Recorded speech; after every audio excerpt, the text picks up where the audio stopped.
Mr. President, I'd like you to have an opportunity to speak to the press at the very earliest. You are my direct west.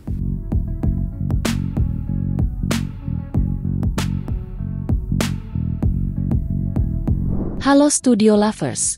Papua Nugini, negara yang berbatasan langsung di sebelah timur Indonesia, tiba-tiba memberikan sinyal mengejutkan, keinginan untuk menjadi bagian dari Indonesia.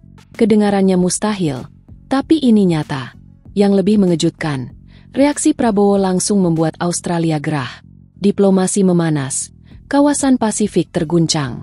Apa yang sebenarnya terjadi? Dan kenapa semua mata kini tertuju ke Indonesia?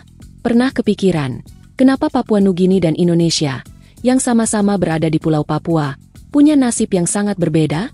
Tapi seperti biasa sebelum kita lanjut, jangan lupa ya untuk menekan tombol subscribe, aktifkan juga lonceng notifikasinya agar kamu tidak ketinggalan info terbaru dari Studio Langit.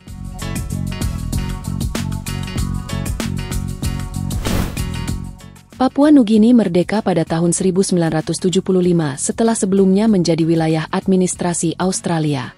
Sementara itu, Indonesia sudah lebih dulu merdeka pada tahun 1945. Sejak 1969, wilayah Papua Barat resmi masuk ke Republik Indonesia lewat penentuan pendapat rakyat, PEPRA, meskipun proses ini masih dianggap kontroversial hingga sekarang. Sejak saat itu, hubungan Indonesia dan Papua Nugini bisa dibilang rumit, kadang harmonis, kadang tegang. Dunia internasional pun terbelah soal PEPRA. Banyak yang menyetujui, tapi sebagian, termasuk beberapa aktivis di Papua Nugini, menilai proses tersebut cacat. Disinilah mulai muncul dinamika unik antara kedua negara. Hubungan yang diwarnai kewaspadaan, namun tetap diiringi kerjasama pragmatis. Selama bertahun-tahun, Papua Nugini sering menjadi tempat pelarian bagi separatis Papua Barat. Kelompok OPM, Organisasi Papua Merdeka, bahkan sempat mendirikan basis gerilya di wilayah perbatasan Papua Nugini. Indonesia merespons dengan operasi militer, yang kemudian memicu ketegangan diplomatik. Namun, meskipun terjadi konflik di lapangan, pemerintah Indonesia dan Papua Nugini tetap menjaga komunikasi. Keduanya sepakat bahwa stabilitas perbatasan lebih penting daripada perbedaan ideologi. Pada tahun 1986, mereka menandatangani perjanjian perbatasan. Ini bukan sekadar perjanjian kertas, tapi bentuk kesepakatan diam-diam. Kita mungkin tidak sepakat dalam banyak hal, tapi kita sepakat untuk tidak saling menghancurkan. Dari situlah mulai tumbuh kerjasama lintas batas, pengelolaan hutan, mobilitas penduduk lokal, hingga perdagangan antar kampung. Tapi hubungan ini tidak selalu manis. Awal 2000-an, beberapa bentrokan terjadi di perbatasan karena pasukan Indonesia mengejar pemberontak yang melintasi ke wilayah Papua Nugini. Pemerintah Papua Nugini sempat protes keras, meskipun diam-diam paham bahwa separatisme adalah isu yang rumit. Yang menarik, dalam 10 tahun terakhir, terutama sejak era Jokowi, Indonesia mulai aktif merangkul Papua Nugini lewat pendekatan ekonomi dan budaya, proyek infrastruktur, beasiswa pelajar Papua Nugini ke Universitas Indonesia, hingga ekspor-impor bahan pangan mulai tumbuh. Bahkan pada 2023, Presiden Jokowi berkunjung ke Port Moresby dan menandatangani beberapa MOU strategis, termasuk kerjasama energi dan perbatasan. Disambut hangat oleh PM Papua Nugini, James Marape. Dari sini terlihat pola penting. Hubungan yang sebelumnya penuh kecurigaan, perlahan berubah menjadi kemitraan saling menguntungkan.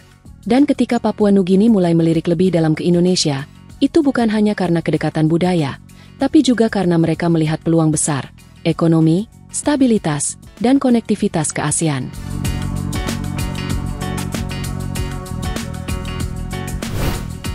Tapi pertanyaannya, kenapa sekarang? Apakah ada tekanan dari dalam negeri mereka? Atau ada pengaruh besar dari langkah Indonesia? Kalau tadi kamu sempat bingung soal sinyal, ingin gabung, dari Papua Nugini di awal video, sekarang kamu mulai bisa memahami konteks sejarahnya. Karena tanpa pemahaman itu, kamu bisa mudah terjebak dalam narasi politik yang heboh di permukaan tapi kosong di dalam.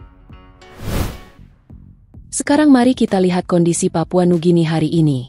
Negara ini kaya sumber daya alam, emas, gas alam, minyak, tembaga, dan hasil hutan. Tapi kenyataannya, ekonominya tertinggal. Sekitar 40% penduduk hidup dalam kemiskinan, dan infrastruktur di luar Port Moresby masih sangat minim. Bandingkan dengan Papua Barat di sisi Indonesia. Dalam 10 tahun terakhir, Indonesia gencar membangun jalan Trans Papua, bandara, pelabuhan, sekolah, rumah sakit, hingga beasiswa. Papua bahkan mendapat status otonomi khusus dengan alokasi dana triliunan rupiah per tahun. Pertanyaan pun muncul di Port Moresby. Kenapa Papua di Indonesia bisa lebih maju? Bukankah kita satu pulau? Pemikiran ini mulai masuk ke kalangan elit Papua Nugini. Apalagi setelah beberapa delegasi mereka mengunjungi Jayapura dan melihat langsung kemajuan pembangunan. Mereka kagum pada proyek Trans Papua dan layanan kesehatan gratis yang dianggap lebih baik dari sistem mereka sendiri. Tahun 2024, Perdana Menteri James Marape sempat berkata dalam pidato parlemen, "Kita perlu belajar dari Indonesia. Mereka tidak hanya bicara, mereka membangun." Pernyataan ini memicu reaksi. Ada yang mendukung kerjasama lebih erat dengan Indonesia, terutama di bidang ekonomi dan infrastruktur. Tapi ada juga yang curiga, apakah ini langkah awal penyerahan kedaulatan secara halus? Namun, perlu diluruskan, ini bukan soal bergabung secara formal menjadi provinsi Indonesia. Yang dimaksud adalah integrasi ekonomi, pertahanan, dan akses ke pasar ASEAN, blok dagang strategis di kawasan. Siapa yang paling diuntungkan? 1. Papua Nugini akses ke proyek lintas batas, peluang ekspor, dan kerjasama energi. 2. Indonesia, zona buffer aman di timur, memotong jalur separatis, dan memperluas pengaruh ke Pasifik. 3. Provinsi Indonesia Timur, kota seperti Merauke atau Jayapura bisa tumbuh jadi pusat perdagangan regional. Tapi satu faktor paling krusial, stabilitas. Papua Nugini melihat Indonesia sebagai kekuatan regional dengan militer kuat dan pemerintahan yang lebih stabil dibanding konflik internal mereka sendiri. Lalu apa respons Prabowo? 2 bulan setelah dilantik sebagai Presiden 2024, dalam forum pertahanan regional di Singapura, Prabowo berkata, Indonesia terbuka untuk memperluas kerjasama strategis dengan negara-negara Pasifik yang berbatasan langsung, demi menjaga stabilitas kawasan dari pengaruh kekuatan asing yang tidak diundang. Pernyataan ini terdengar netral, tapi secara geopolitik itu seperti ledakan diplomatik. Arah pernyataannya jelas mengarah ke Australia, pelindung diam-diam Papua Nugini selama ini. Seminggu setelahnya, Indonesia mengirim delegasi militer dan ekonomi ke Port Moresby, dipimpin Wakil Menteri Pertahanan dan perwakilan BUMN strategis seperti Pertamina dan Patal. Ini sinyal bahwa Indonesia serius, bukan hanya dengan diplomasi, tapi juga industri, militer, dan teknologi.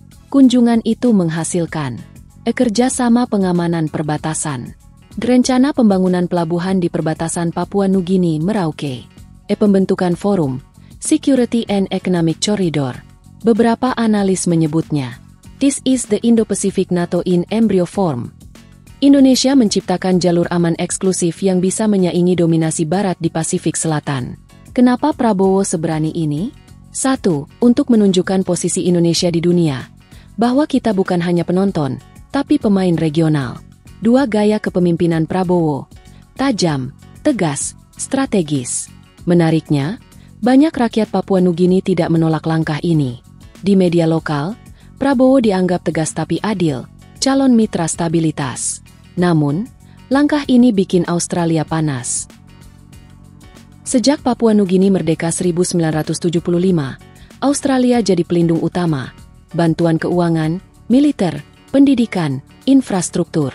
Tapi ketika Indonesia mulai masuk dan bicara soal koridor keamanan ekonomi, Canberra langsung siaga. Awal Mei 2025, lembaga ASPI, Australian Strategic Policy Institute, melaporkan bahwa pengaruh Indonesia di Papua Nugini meningkat pesat dan berisiko mengganggu stabilitas kawasan. Seminggu setelah pidato Prabowo, Menlu Australia Penny Wong langsung ke Port Moresby. Hasilnya, tambahan bantuan keuangan 1,2 miliar dolar Australia untuk 4 tahun, pelatihan militer bersama, dan perjanjian pengamanan. Namun di balik diplomasi, Australia juga mulai menggunakan tekanan halus. Media seperti The Sydney Morning Herald dan ABC Australia mulai mengangkat isu HAM di Papua Indonesia. Tujuannya jelas, membentuk opini publik Papua Nugini agar ragu terhadap Jakarta. AS pun ikut mendukung Australia demi tatanan demokrasi Pasifik. Tapi mereka lupa satu hal, rakyat Papua Nugini mulai sadar bahwa hubungan lama dengan Australia tak banyak membawa perubahan. Ekonomi tetap tertinggal. Media Papua Nugini seperti Post Courier melaporkan bahwa generasi muda lebih tertarik dengan kerjasama pendidikan dan ekonomi dari Indonesia. Bahkan pengamat kebijakan publik Papua Nugini, Michael Away, berkata, kalau kita ingin mandiri, kita harus berani memilih mitra strategis baru. Australia terlalu lama mengendalikan narasi. Pernyataan itu viral di media sosial lokal. Banyak yang berkata, Indonesia mungkin masa depan kita. Australia hanyalah masa lalu. Ketakutan Australia bukan hanya soal hilangnya pengaruh di Papua Nugini. Ini tentang perubahan besar peta kekuatan regional. Indonesia kini memegang kendali narasi. Papua Nugini akhirnya punya pilihan alternatif. Tinggal pertanyaannya, apakah ini awal integrasi nyata antara Indonesia dan Papua Nugini? Atau pembuka konflik geopolitik di Pasifik Selatan? Yang jelas, Indonesia hari ini bukan lagi seperti 20 tahun lalu. Kita bukan cuma fokus ke dalam. Kita sedang bermain catur kawasan. Dan Papua Nugini mungkin adalah langkah awal dalam bab baru sejarah Asia Pasifik. Jangan lupa terus dukung kami dengan cara subscribe, like, komen, dan share video ini. Sampai jumpa di video berikutnya.